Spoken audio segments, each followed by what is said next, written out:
around you.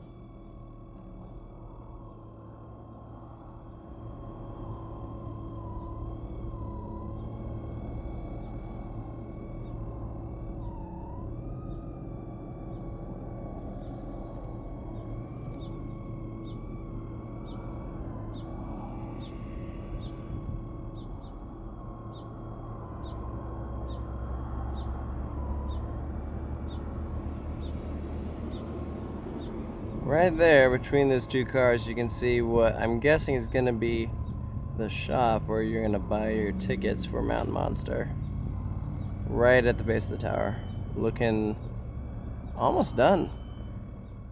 So if you remember that video of me doing Pterodactyl at Cave of the Winds, this is the same ride system, it's just from a tower. So that seat right there is going to tilt you forward 90 degrees to face the ground and then let you go. And then you'll swing out like a sky screamer from this tower, swing out back towards Parkway. Right over all the shops and where people are going to be walking. Here's another look at that presumed shop where you're going to get your tickets.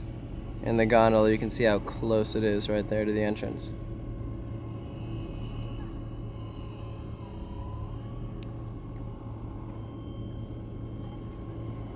So last night when we were driving by, we actually saw them doing an LED light test on this back tower. We did not get it on video, however, they had lights completely illuminated on this back tower, so it will be lit up at night looking cool. We did not see any on this front tower, so my guess is that they're working on installing them or just haven't gotten any sort of light sequence working yet.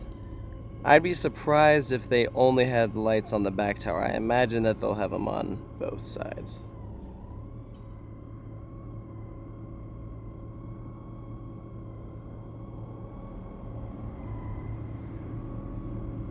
These are all going to be some of the shops at Mountain Mile.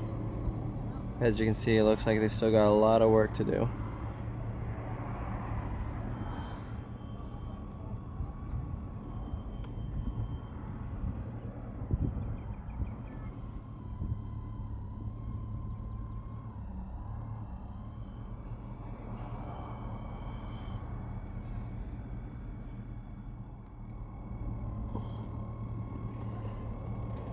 If you've done Bigfoot back out in Branson, this is going to be that same saddle swing that they have at that attraction. It's going to be a lot of fun.